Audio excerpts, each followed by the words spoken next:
future crane here, I was wrong and it was a misconception of me in the previous videos, at least so far as I think. So basically what it says that if you're using an advanced handle and you combine it with a normal blade head, so when you're putting the fire grindstone on, does it also increase the fire grindstone elemental damage along with it, or it's just like same or something like that? My idea was, if you just advance crank any handle and if you have advance point, it increases every advance opportunities. Even if you use grindstone, it increases, it will burn fast. That was the idea. So after reading that, I did a little bit of testing, which I don't claim myself I did the best testing, but here is my opinion. Everything is tested on the dummy puppet inside of the range.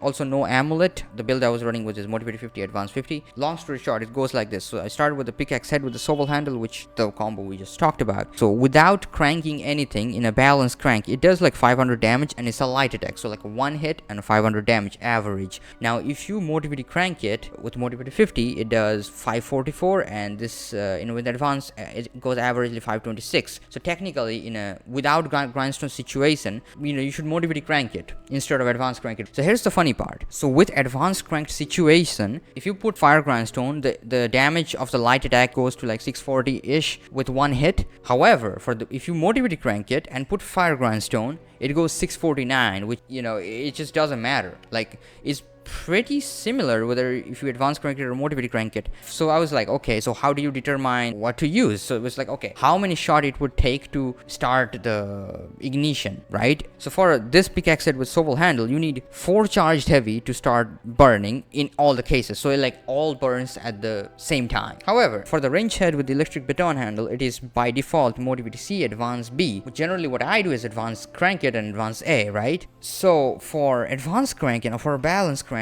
it takes 4 charged heavy to start burning. But for motivity crank, you need 3 charged heavy to start burning, which is like, it's just totally opposite of what I was doing. So for this Archbishop video, if you advance crank it, this weapon, the electric circular chainsaw handle, basically advance S, takes 5 charged heavy to start burning a puppet. But however, you need 4 charged heavy for motivity crank to start the ignition, which basically like, this is like advance A, motivity D, technique D. So it's like, okay, so if I'm technique 50, advance 50, what do I do now? Should I technique crank it? Yeah, and if you technique crank for this weapon, you need like 4 charged heavy to start burning. So advanced cranking is only good if you're putting weapons that have innate elemental damage. So for example, if you put salamander dagger on an advanced handle, they will scale with that.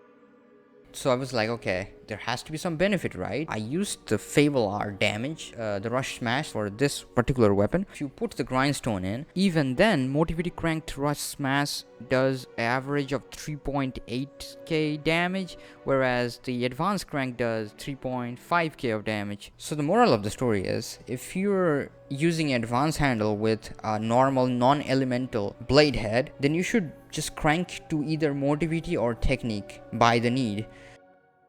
I'm very against theoretical values because theory doesn't match practical all the time, and well, I mean, if something is obvious, then it's different, but it depends upon bosses, your play style, how you're, maybe, if you're interested in a 1-hour documentary of the scaling and the numbers and the digits and all the variables, let me know, because I will make a video on it. If I go in, I will go in totally, but it's the same idea of like, slash and stab idea that, okay, in charts you will have more damage, but then it depends upon which boss you're playing with, and then how many windows you're getting, and then can you, in that window do a charged heavy on. So many variables. So for example, if you're fighting Archbishop and you have good amount of points in advance and you have good amount of points in technique, so if you advance crank the booster glaive handle and then you put salamander dagger on it, which is not an issue of dispute, that's just gonna burn through it. Someone said that, oh brother, it just doesn't match the slash and stab. Bro, and I have died 183 times to prove the point that that is the best weapon against that. I mean, now I can still beat with other weapons too, because I know the moveset, but like, I think that's the best way to cover the distance in general. So the reason I don't really dive into this or dig this hole is I've been heavily backseated. Like, okay, try this, try that. In Elden Ring or things, so like I always have a better idea about people's suggestion, because there are only a couple people. There are this Dice Master and I can name like Red the Monster, shout out to you.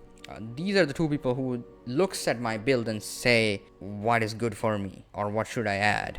because they have a profound knowledge of the stats. Because like a lot of people said, oh, why you running with the whip, bro? Like whips are bad. Bro, just run with Hoslo's whip, frost, and bleed on it. PvP players will gonna hate you. With the Divine Dragon Frost Stomp.